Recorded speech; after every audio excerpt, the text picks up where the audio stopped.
el programa ACES Optimist con su anfitrión, el Dr. Craig Morris.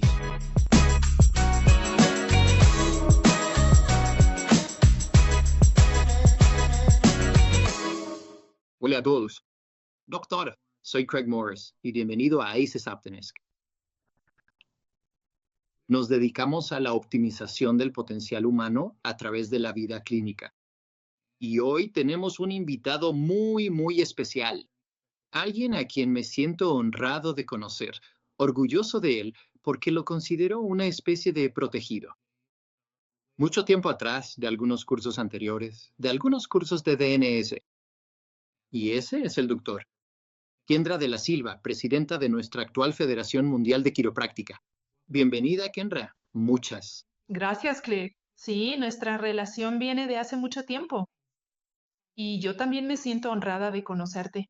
Y es un gran honor para mí que me hayas invitado a estar en este podcast contigo hoy. Estoy emocionada de conversar contigo y aprender un poco más. Muchas gracias. Hace unos 15 años tenía mi consulta en el área de Los Ángeles y recibí una invitación muy bonita para ser el orador principal en la convención anual de la Asociación Quiropráctica de Sudáfrica, y fui invitado por ti. Y eso nos llevó a colaborar, a nuestra amistad, a nuestra relación de colegas y a un camino muy interesante. Y también te llevó a tu ascenso hasta ahora, a la Federación Mundial de Quiropráctica. Así que para empezar, me gustaría entender más sobre tu trayectoria. ¿Qué te llevó hasta llegar a la cima, al cenit de esta profesión, a la posición política como presidente de nuestra Federación Mundial? Cuéntanos un poco sobre qué te llevó a la quiropráctica y tus primeros años de servicio, tanto a tus pacientes como también a nuestra profesión. Bueno, creo que necesitaríamos otro podcast si entro en detalles. Así que, como dijiste, estoy en Sudáfrica. Y cuando estudié quiropráctica, que fue a principios de los años 90, no había muchos quiroprácticos en Sudáfrica. Me gradué en 1995 y en ese momento había unos 60 quiroprácticos registrados. Así que era una comunidad un grupo muy unido, y los quiroprácticos que estaban allí ya estaban todos involucrados con los estudiantes. Y luego regresé. Estudié en Durban y me mudé de vuelta a Johannesburgo. Y uno de mis colegas, con quien hice parte de mi internado, me preguntó si quería ayudar en la sucursal local. Y yo dije, bueno, ¿por qué no? Ya sabes, cuando uno recién empieza, los pacientes llegan despacio, así que decidí ayudar en la sucursal. Y no pasó mucho tiempo porque no había mucha gente que quisiera asumir cargos de liderazgo. Y había una enorme diferencia de edad entre los quiroprácticos que estaban aquí y la primera cohorte. Yo estaba con la primera cohorte que se graduó en el 95. Había una brecha de unos 35 años sin quiroprácticos. Así que luego asumí el cargo de presidenta y a principios de los 2000, creo que fue en 2002, la misma colega me preguntó si quería formar parte del Consejo Nacional. Y fue muy interesante. De hecho, tuvimos una presentación en el reciente congreso de la ACF donde hablaron sobre el liderazgo accidental. Y muchos de los líderes en África son líderes accidentales porque simplemente no hay nadie más que lo haga. Y si tienes algún tipo de habilidad, pues ahí está, el puesto es tuyo. Así que muchos de nosotros somos líderes accidentales y de alguna manera creo que yo también fui una líder accidental. Y realmente disfruté el trabajo como presidenta de la sucursal, reuniendo a la gente, reuniendo a las comunidades, porque la práctica puede ser bastante aislante. Y cuando pasé al Consejo Nacional, el trabajo, el WIC, se volvió mucho más, digamos, político. Así que me involucré mucho con las estructuras de codificación. El país estaba pasando por una renovación de todos los códigos y para 2006 teníamos un nuevo sistema de codificación. Y de nuevo, el liderazgo accidental. Nadie más está ahí, así que hazlo, hay que hacerlo. Realmente disfruté eso y creo que fue mi primera prueba de generar cambios en un nivel diferente, no con los pacientes. Y todos sabemos sobre tratar a los pacientes, sobre hacer cambios en la vida de los pacientes, sobre esos pacientes milagrosos que llegan hablando maravillas de ti. Pero esto era de alguna manera diferente. Era que podías trabajar en otro nivel y generar cambios para la profesión. Y al hacer esos cambios, sentí que llegaban hasta los pacientes. Y al final del día, de eso se trata, de mejorar la vida de los pacientes. Así que pasé mucho tiempo en el Consejo Nacional. Serví desde 2002. Me retiré del Consejo en 2023, finalmente. Serví 3 periodos como presidente. Y uno de los principales objetivos era asegurar que haya sostenibilidad, continuidad, porque eso era algo que no teníamos en este país.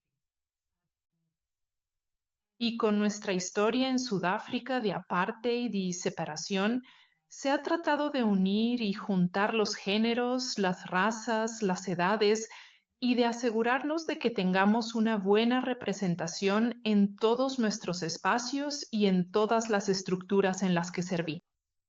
Y para mí era importante asegurarme de que hubiera una representación adecuada y que existiera un plan de sucesión. Y mi enfoque era que cuando yo dejara el cargo en el que estaba, la persona que asumiera el rol fuera competente, estuviera capacitada y estuviera contenta de asumir esa responsabilidad. Creo que pasé 3 mandatos como presidenta solo organizando todo eso, poniendo en marcha la sucesión, asegurándome de que ese grupo del que podemos sacar liderazgo tuviera suficientes personas competentes. A veces todavía es un poco complicado, pero está mucho mejor que antes. Gran parte de ese camino fue contactar a personas como tú para traerte al país, para exponer a la profesión quiropráctica a diferentes posibilidades. No teníamos DNS en Sudáfrica. Hay muchas otras cosas que tampoco teníamos en Sudáfrica. Y de nuevo, era el deber y la responsabilidad de la asociación exponer a sus miembros, a personas como tú, a métodos, a otras cosas y diferentes caminos que podían seguir. Y me gustaría pensar que realmente he tenido bastante éxito en eso. Me pusieron en la junta directiva de la Federación Mundial de Quiropráctica como representante de África. Y de nuevo, había muy pocos de dónde elegir, probablemente 2 en ese momento para escoger. Y ahora, mientras hablamos de la sucesión, todavía tenemos 2, tal vez 3 personas que realmente podrían asumir ese papel. Así que todavía queda mucho trabajo por hacer, pero ha sido un viaje increíble. Conocer gente, relaciones, amistades, redes. Ha sido absolutamente increíble. Viendo, he aprendido mucho simplemente poniéndome en esa posición y acercándome a la gente. Todo en nombre de hacer la profesión más fuerte y mejor en este país. Así que, en pocas palabras, es como llegué a donde estoy en el WFC. Creo que hubo otra cosa que también fue crítica, y fue tu trabajo anterior. Creo que el WFC preguntó, usted fue elegido representante ante la Organización Mundial de la Salud en relación con el proceso de codificación CIE-10, que en ese momento se iba a utilizar a nivel mundial, y usted se convirtió en representante. Cuéntame un poco sobre eso. Creo que eso se derivó de mi trabajo con la asociación local, donde, como mencioné antes, empecé con las estructuras de codificación que estaban rehaciendo en el país. Y Sudáfrica entonces decidió que iban a explorar los códigos CIE 10. Y eso luego se implementó. Y fui capacitado en la codificación CIE 10. Y específicamente para capacitar a nuestros profesionales y a nuestra profesión. Y ahí es donde la WFC confió en mí para ser parte del proceso de la CIE 11, que en realidad estaba ocurriendo en la OMS. Así que la CIE 10 es un libro. Es un libro gordo así, con otros 2 manuales que lo acompañan, y tiene unos 40.000 códigos. Muchos de ellos, realmente no aplicaba a nosotros. No teníamos ningún diagnóstico ahí que fuera específico de quiropráctica. Y aquí es donde llegó la CIE 11. Y mi propósito ahí era iniciar el proceso para que empezáramos a obtener codificación específica para quiropráctica. Así que fue un proceso bastante complejo, donde se establecieron comités y cualquiera puede contribuir al proceso. Por ejemplo, en la CIE 10 hay un código para el síndrome facetario cervical, por decir algo, o para el síndrome sacroilíaco. Así que estos se presentarían al comité de la CIE 11 y hay todo un proceso riguroso. Tienes que mostrar la investigación, tienes que llevar toda la documentación de respaldo. Luego eso es evaluado por un comité. Ese comité tiene gente de la OMS, tiene quiroprácticos y entonces pueden agregar el código bajo la categoría específica. Así que la CIE 11 nunca se va a publicar en un libro. La CIE 11 es digital, está en línea, es un documento vivo, los códigos pueden expandirse y contraerse. Si encuentras un código ahí que es polémico o es antiguo o ese diagnóstico ya no existe, ahora hemos pasado a otra cosa, se puede eliminar con la motivación y justificación adecuadas. Así que eso fue una parte muy importante para iniciar el proceso de la CIE 11. Así que sí fui a una reunión de la OMS donde se discutió todo esto y se le dio el impulso inicial al proceso. Y desde ahí prácticamente ha sido un proceso digital. Y como sabes, la WFC tiene estatus de actor no estatal con la OMS y realmente valoramos nuestra relación con la OMS. Y seguimos trabajando en varias plataformas diferentes. Pero sí, mi papel en eso fue poner en marcha el proceso de la CIE 11.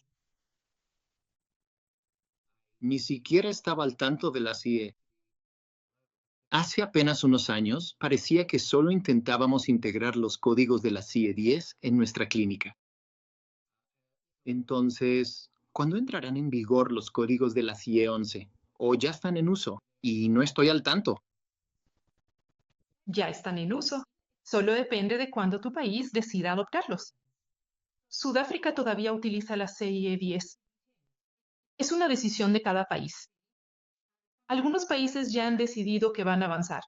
La CIE 11 es una gran decisión porque hay muchas estructuras que dependen de eso. Y deshacer una estructura de codificación, creo que hay muchos países que todavía usan la CIE 9. Simplemente porque deshacer esa estructura e implementar una nueva estructura de codificación es un proceso enorme y probablemente tendrá que hacerse de manera gradual, eliminando una y adoptando la otra durante unos 5 a 10 años. Y además es muy costoso, así que la estructura de codificación existe.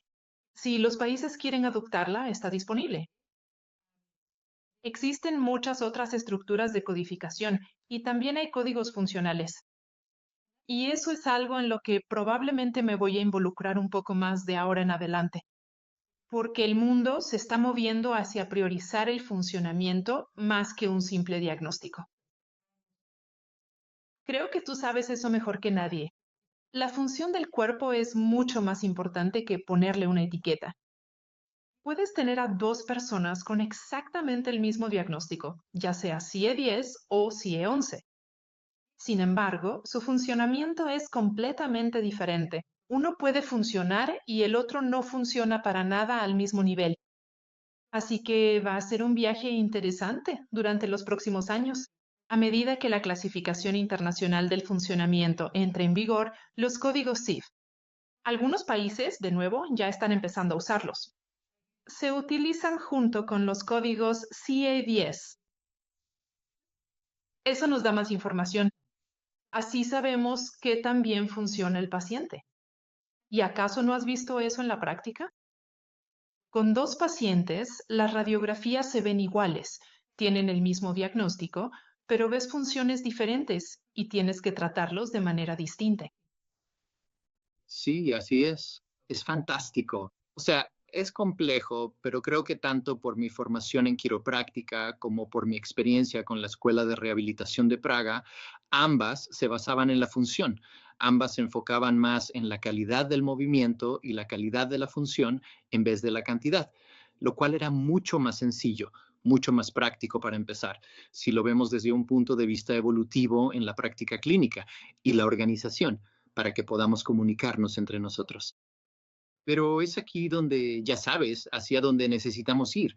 Así que me emociona saber que tenemos algún tipo de SIE en proceso. Para mí, esto es un poco alucinante por la complejidad a nivel global, pero es hacia donde necesitábamos avanzar. Así que en realidad es información increíble para mí. Así que gracias por compartirlo con todos nosotros. Entonces, ¿esto te ayudó a? Además, te convertiste en una figura clave para la Federación Mundial, tanto en el Consejo para África, representando a África, como también como representante ante la OMS. Y luego eso te llevó aún más lejos, a otra posición de liderazgo, a medida que ibas ascendiendo. Y de nuevo, una de esas decisiones que se votan, tú no eras, y en todas estas, nunca fuiste realmente quien se ofrecía voluntariamente porque estuvieras buscando esos puestos de liderazgo. Es de esas cosas en las que, sabes, cuando te conocí, eras un líder nato, eres un organizador natural, tienes facilidad para reunir a la gente y trabajar en equipo. Esto es lo que buscan los seguidores cuando encuentran líderes naturales. Y yo lo vi desde el principio. Y obviamente la WC también había. Así que cuéntanos un poco sobre tu ascenso, tu posicionamiento y el proceso y la experiencia ahora como presidente. De acuerdo, en ese caso sí. Una vez más, Lohme. Fue un proceso. Estuve un par de años. Me uní en 2019. Me subí al WRC. Consejo, la junta directiva y luego a través de una serie de eventos donde hubo algunas renuncias. Pasé al puesto de vicepresidente y luego, como usted dijo, fui elegido para el cargo de presidente. Asilo. Ha sido realmente interesante tener acceso a estos niveles, tener las conexiones y ver cómo se está moviendo el mundo. Lo que realmente me emociona, como dijiste, es reunir a la gente. Una de mis, no llamémoslo proyectos, sino prioridades, fue establecer una relación más permanente con la OMS. En ese sentido, la WFC tiene un subcomité que puede ser más estable y continuo en su trabajo, que no sea un director de la Junta que pueda ser removido por votación o que se vaya después de un año. Y me alegra decir que ahora sí tenemos un subcomité. Se trata específicamente del Comité Especial de Relaciones Oficiales con la Organización Mundial de la Salud y también del Subcomité Técnico de Relaciones Oficiales con la Organización Mundial de la Salud. Apenas están comentando. Van a estar involucrados en varios proyectos que realmente están siendo impulsados a través de las líneas de trabajo en la OMS. Y uno de ellos, que creo que les va a interesar mucho, es la línea de trabajo sobre rehabilitación. Y creo que ya están al tanto de las guías sobre dolor lumbar que se publicaron a finales de 2023. No, espera, 2024. Y estas son guías para el dolor lumbar, no solo para nuestro país, sino para todo el mundo. Y estas guías sobre dolor lumbar fueron elaboradas durante un periodo de 7 años por la OMS y participaron personas de todas las disciplinas. Tuvimos quiroprácticos colaborando, también médicos, fisioterapeutas, lo que se te ocurra, todos estuvieron involucrados y revisaron todas las terapias que pudieron encontrar que se recomendaban para dolor lumbar crónico, dolor lumbar mecánico crónico. Y luego evaluaron cada una de estas terapias, recopilaron toda la investigación, la analizaron, revisaron la evidencia que las respaldaba y regresaron con estas guías para decir, estas cosas funcionan, estas tal vez, de estas no tenemos evidencia y de estas tenemos evidencia para decir que no funcionan.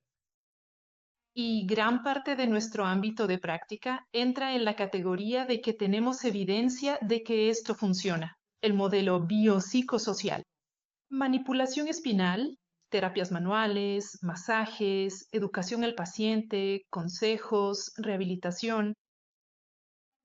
Una gran parte de lo que hacemos como quiroprácticos entra en la categoría de que hay evidencia de que esto ayuda para el dolor lumbar. Podemos extrapolar eso a otros dolores musculoesqueléticos. Pero lo realmente bueno es que poco después de eso, la OMS publicó los módulos de rehabilitación y estos también respaldan la manipulación espinal, el modelo biopsicosocial, la educación al paciente. Todo lo que estamos haciendo, y estoy viendo este cambio de somos quiroprácticos, manipulamos, a pasar a necesitamos centrarnos. Tenemos que mirar todo lo que rodea al paciente. Tenemos que hacer la rehabilitación. Tenemos que dar consejos al paciente. Necesitamos tomar la mejor evidencia. Y si la mejor evidencia son las guías para el dolor de espalda publicadas por la OMS, elaboradas por todas las disciplinas del mundo, ese es el tipo de cosas basadas en evidencia que debemos considerar. Y ellas están impulsando la rehabilitación. Nos están diciendo que la cirugía no siempre es el camino a seguir. No estoy diciendo que la cirugía nunca sea necesaria. Estamos hablando de dolor lumbar mecánico. No estoy hablando del accidente traumático que sí necesita cirugía. En ese caso hay que operar.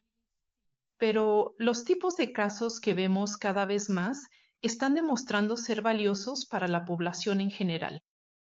Y realmente me gustaría atribuir mucha de esta información a los investigadores de nuestra comunidad. Hace 100 años, la quiropráctica ni siquiera pensaba en la investigación. Ahora, la cantidad de investigación que se está realizando solo para respaldar lo que hacemos es lo que está abriendo el camino. Esta es la investigación que llega a la OMS y que beneficia mejor a nuestra profesión. Me gustaría destacar uno de los proyectos que se está llevando a cabo en Sudáfrica. Y comenzó, bueno, para ser honesto, probablemente empezó hace unos 10 o 12 años. Yo participé en poner en marcha este proyecto junto con uno de nuestros mayores administradores de ayudas médicas y se concretó hace unos 4 años.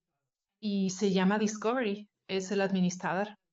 Un programa conservador de cuidado de columna de Discovery. ¿Y qué hicieron?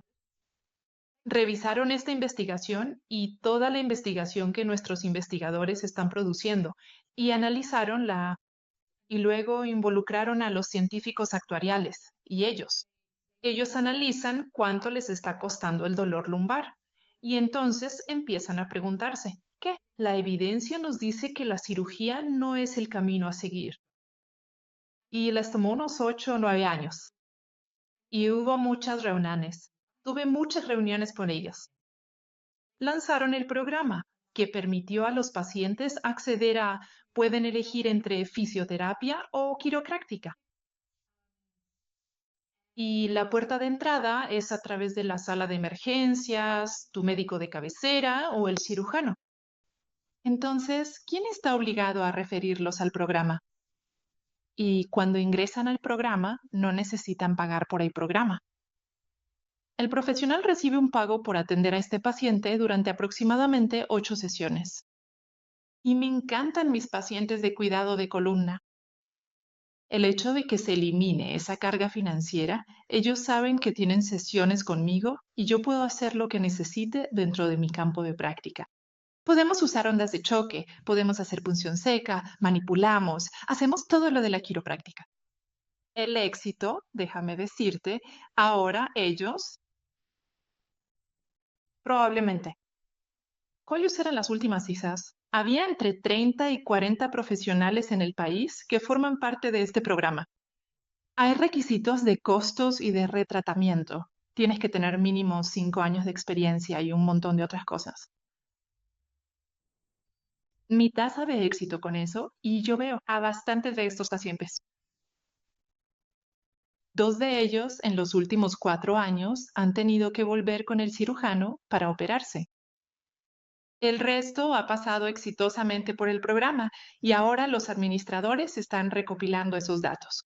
Y esto solo refuerza el hecho de que la terapia manual, la rehabilitación, la educación del paciente, todas estas cosas se están consolidando como una forma de tratar el dolor lumbar mecánico.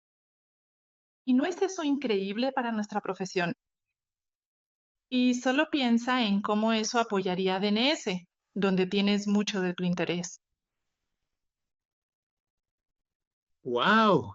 Toda esta información es fascinante y la aprecio mucho. Y estoy aprendiendo de ti y tratando de descubrir hacia dónde ir. Primero, creo que participé en una de nuestras primeras directrices aquí. Tenemos un proceso llamado Proceso CCGPP, quiropráctica, pautas clínicas y parámetros prácticos. Y fui coautor.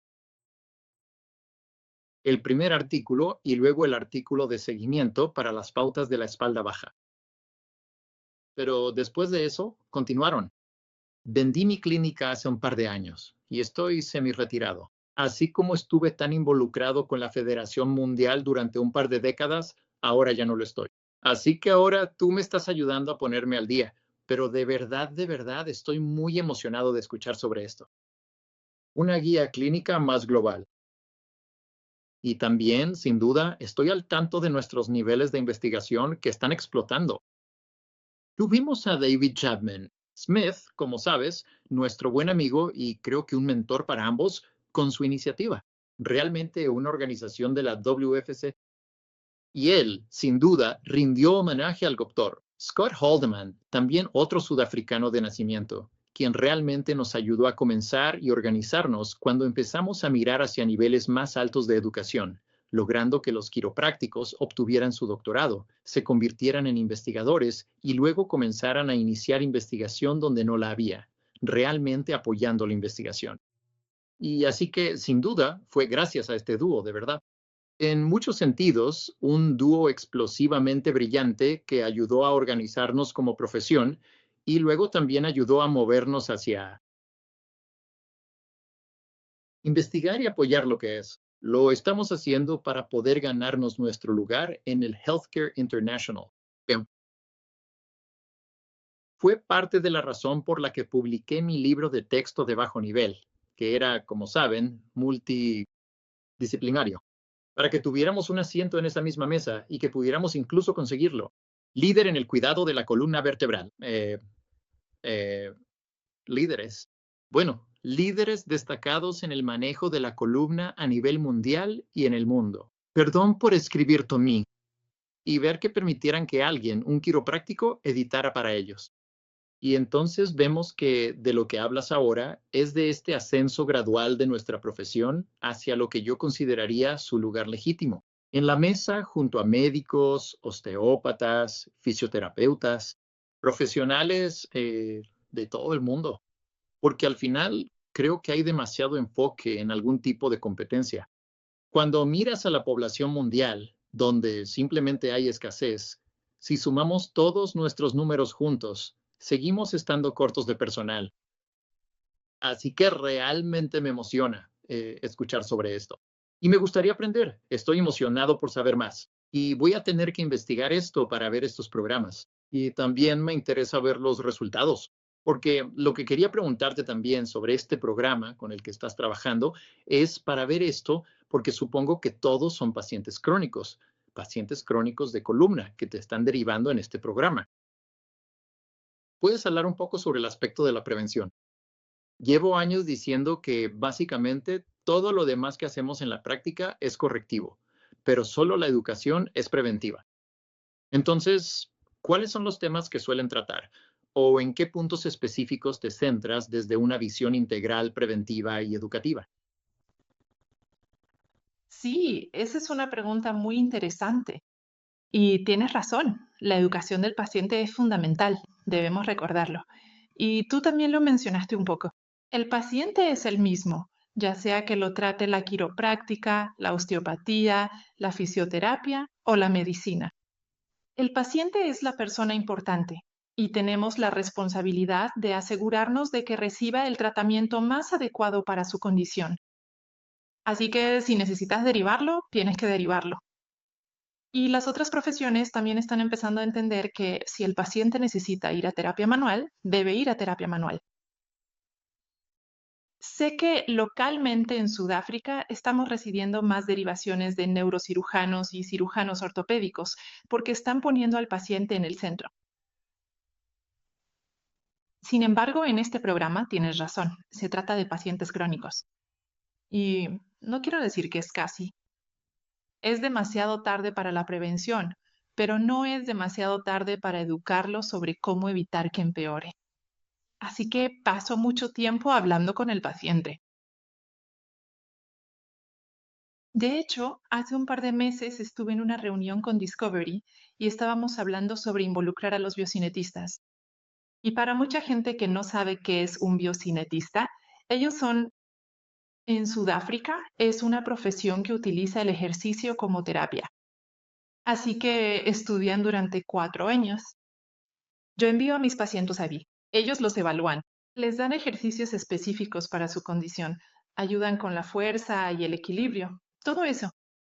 Porque todo eso forma parte de la rehabilitación y es parte de la educación. Y tengo bastantes de estos pacientes de cuidado de columna que cuando terminan el programa vuelven a verme porque el dolor, sabemos lo que es el dolor crónico. No es que simplemente desaparezca para siempre, como si se esfumara en el horizonte, pero vienen y me cuentan que el dolor empezó a regresar. Hice mis ejercicios, no se agravó, pero sé que necesito verte. Hacemos una sesión y se van, y los volvemos a ver 6 meses después. Así que realmente es importante educar a tu paciente sobre esto. La otra cara de esto es educarlos para que no terminen siendo crónicos. Y de nuevo, es responsabilidad de cada profesión hablar y educar al paciente. Los pacientes tienen familias, tienen parejas, tienen hijos, tienen amigos. Y mientras más las eduques, más van a hablar sobre el tema. Y cuanto más hablemos con nuestros pacientes que están en fases agudas sobre rehabilitación, sobre buena postura, sobre prevención, más vamos a evitar que se desarrollen estos casos crónicos. Y fue realmente interesante. Estuve recientemente en las celebraciones del centenario de la de la Asociación Quiropráctica Británica, y fue una especie de discusión secundaria, pero era alrededor de los hábitos de llamarlos los jóvenes, pero como los menores de 30 años, estos. Bueno, ellos son los jóvenes. Eh, Se empezó a hablar de que muchas discotecas en el Reino Unido están cerrando. Y el razonamiento detrás de esto es que los jóvenes tienen mucho más acceso a información basada en evidencia. Y ahora se centran más en su salud. Prefieren levantarse un sábado por la mañana y salir en bicicleta con sus amigos que beber alcohol en exceso el viernes o el sábado por la noche. Preferían irse. Hacer CrossFit, preferirían ir a correr al parque porque tienen la información, porque la información está basada en evidencia. Pero hasta tal punto que ahora las discotecas están empezando a cerrar porque ya no tienen clientes. Y eso me pareció muy alentador, que con esta investigación, con la información, los patrones están cambiando, las tendencias están cambiando. Y creo que eso es algo que debemos tener en cuenta, que cuanta más información compartamos, cuanta más investigación hagamos, cuanto más eduquemos a nuestros pacientes, más lo van a escuchar. Van a escuchar y van a cambiar sus estilos de vida. Así es como va el mundo. Sí, cuando hablamos de cronicidad, porque ese es el problema con el cáncer, el dolor lumbar, sabemos, y lo hemos sabido durante décadas, que existen varias formas de reducir o resolver el dolor lumbar agudo. Y la manipulación es una de las principales en eso. Pero con la cronicidad, de lo que realmente hablamos es de recurrencias, recurrencias y más recurrencias, y de recurrencias que empeoran. Así que creo que lo que estás haciendo y estos primeros pasos, tanto la combinación de una guía global como ahora programas como en los que participas, donde un país puede ver cuáles son los beneficios y cómo encaja la quiropráctica en esto. El trabajo en equipo que aborda estos problemas, debido a los costos, resulta paralizante para las economías de los países con dolores lumbares discapacitantes. Fue el propósito de mi libro y de muchos otros libros. ¿Es ese el terrible costo que esto tiene para los recursos de un país? Y cuanto más industrializado esté el país, más crítico es y más riesgo hay. Recientemente tuve en el programa Doctor Don Murphy, y no sé si estás familiarizado con su trabajo, pero él es el autor, el editor de My Sister Textbook for Cervical Spine Disorders. Y ahora también ha escrito 2 libros más sobre la columna cervical y la espalda baja, utilizando su modelo que él llama el modelo CRISP, que es para que el quiropráctico sea un proveedor de atención primaria para el cuidado de la columna vertebral. Y creo que este es un modelo brillante que está promoviendo ahora.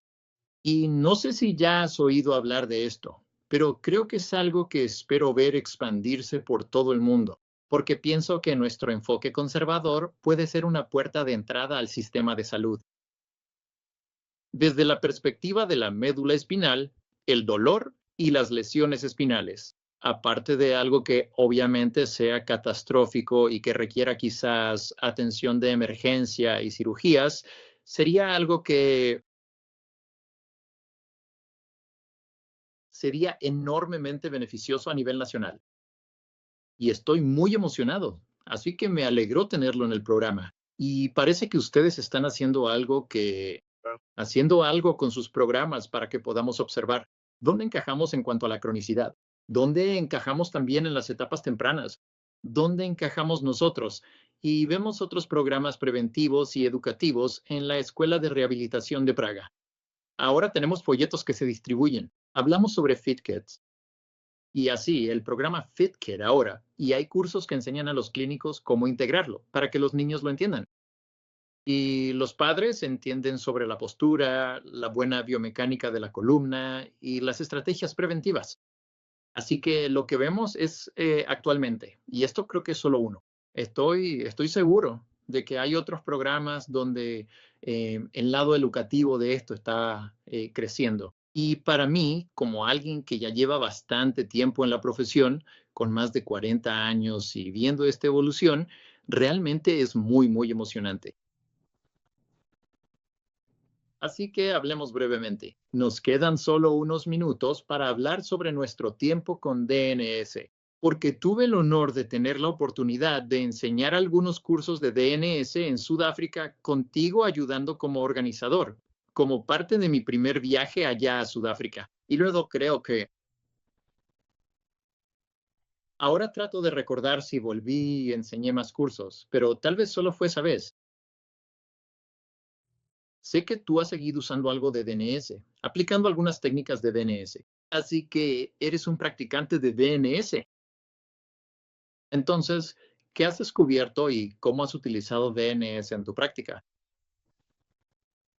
Sí, fue un momento realmente interesante cuando viniste a Sudáfrica y nos presentaste el DNS. Y sí, continúo utilizándolo habitualmente con diversos tipos de pacientes. Percibo claramente que contribuye de una forma profundamente rehabilitadora y terapéutica.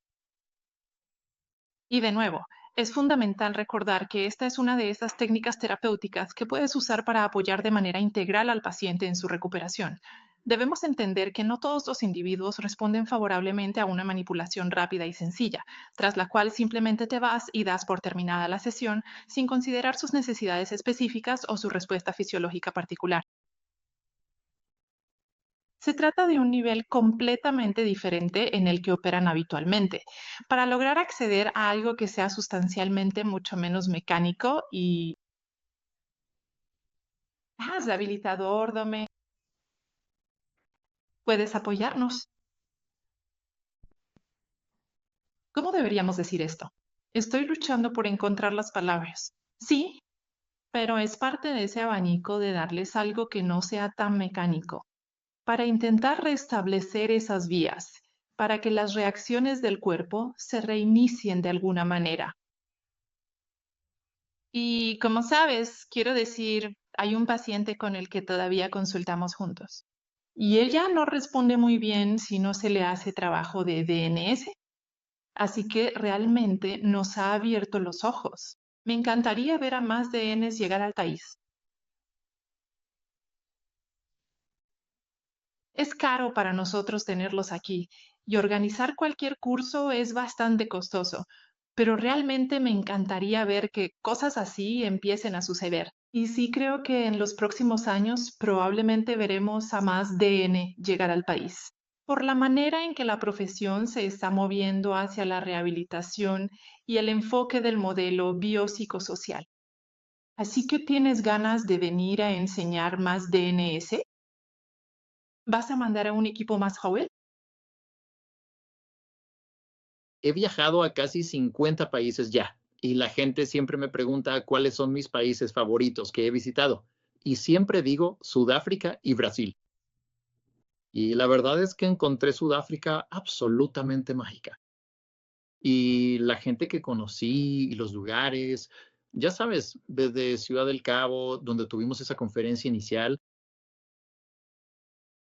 de la asociación a la que me invitaste, hasta Johannesburgo, hasta Durban. Estuve en Plettenberg Bay cuando trabajaba en mis días de golfista. Estar allí ha sido mágico, así que siempre me emocionaría volver y dar un curso allí. Y ahora el DNS ha crecido. La magnitud y amplitud de nuestros cursos, por lo que ahora tenemos cursos para 4 deportes específicos diferentes. Tenemos cursos para la salud de la mujer. Hemos cotizado un curso de pediatría de 3 partes. Y yo pienso eso, el programa pediátrico de la Escuela de Praga, los 3 cursos, y su enfoque del tratamiento pediátrico para niños con retraso. Los retrasos en el desarrollo. Y todo esto es que creo que mi experiencia es la mejor del mundo. Y estas cosas tienen un impacto enorme en la vida de las personas. Y trabajé un poco con pediatría, como sabes, cuando estuve contigo, y tuvimos resultados muy buenos. Y eso solo ha crecido más desde entonces. Así que creo que eso sería maravilloso. Acabamos de tener nuestro inscrito número 70,000 en nuestros cursos. Así de grande es. Y ahora tenemos más de 500 cursos al año en marcha. Lo cual, Eso es increíble. para uno de nosotros, como uno de los chicos, yo realmente, al final así resultó. Yo organicé el primer puesto. Ese fue el que realmente lo inició todo en Los Ángeles, desde Redondo Beach en 2004. Y eso fue lo que realmente empezó a impulsar todo y a generar entusiasmo. Así que para alguien, un tipo mayor como yo, que lo ha visto desde el principio, es muy, muy emocionante ver lo que estos brillantes clínicos en Praga han logrado con el profesor Kolash como fundador. Es su hermosa y brillante integración del trabajo de la primera generación de los profesores Yanda y Levet. Es una fusión y un crecimiento, pero ahora ver cómo se expande en todos estos cursos diferentes. Tenemos casi 50 instructores. Así que sí, creo que el DNS va a volverse cada vez más fundamental en nuestros modelos de rehabilitación y de prevención. A medida que nuestras profesiones siguen creciendo, y en quiropráctica, tenemos un grupo brillante de quiroprácticos que ahora son instructores de DNS como parte de nuestro programa. Unos 20 de nosotros viajamos por el mundo además de los fisioterapeutas y no nos preocupamos, ya sabes, de si es fisioterapia o quiropráctica. Todos somos hermanos y hermanas trabajando juntos por nuestros pacientes para ayudar a difundir el mensaje y simplemente somos compañeros de equipo. Y creo firmemente que necesitamos observar ese ejemplo a un nivel mucho más global, porque los pacientes nos necesitan. Mencioné antes en un podcast anterior que pasé tiempo enseñando junto a Robin McKenzie, no específicamente en cursos, pero ambos éramos instructores para la American Back Society. Llegamos a conocernos. Yo le hablaba sobre algunas de mis preocupaciones acerca de la política entre las profesiones. Eso me molestaba porque yo quería más unidad y menos barreras.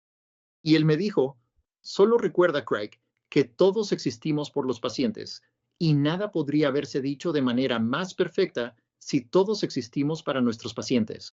Y simplemente lo mantenemos centrado en el paciente, nos enfocamos en ellos y luego nos arremangamos y nos ponemos a trabajar para ayudar a la población humana, para ayudar a la humanidad y entender cuál es nuestro objetivo, cuál es nuestra responsabilidad. ¿Eh? Y no puedo, a medida que comenzamos a cerrar, no puedo agradecerte lo suficiente por tomarte el tiempo de tu ocupada agenda. Y muchas gracias, de verdad, en nombre de la profesión, porque asumir el papel, las responsabilidades de la presidencia de nuestra Federación Mundial es realmente una tarea onerosa. Y es una que, ya sabes, yo sé, es tu pasión. Conozco tu pasión. ¿Dedicación? Sí. Tus atributos personales que he llegado a conocer y admirar ayudan a definir el liderazgo. Y porque los cursos ACES Optimist son podcasts. Están diseñados principalmente para nuestros jóvenes. Y si usted dijera, si le dijeran, por ejemplo, cuando era estudiante de quiropráctica, que usted, su futuro lo llevaría a ocupar la presidencia de nuestro organismo mundial, lo cual ocurrió en 1995. No sé si siquiera existía o si apenas estaba en sus primeras etapas, en su fase formativa. Sabes, nunca lo hubieras creído y habría parecido abrumador la idea completa de cómo alguien siquiera lograría eso. Pero al final, sabes, lo hacemos paso a paso y nosotros no era tu plan querer tener la razón, sino en realidad todo lo contrario. Fueron tus colegas quienes vieron tu potencial y te preguntaron, ¿harías esto? ¿Nos ayudarías con esto? ¿Harías aquello? Y tú dices, bueno, quiero retribuir, quiero hacer algo por mi protección, quiero ayudar a la gente. Así es como sucede. Así que gracias por estar en el podcast, pero también por ser realmente, Kendra, un ejemplo viviente de lo que pienso. Y ya sea potencial joven o jóvenes quiroprácticos o fisioterapeutas, todos están invitados a nuestro podcast para ser parte de él.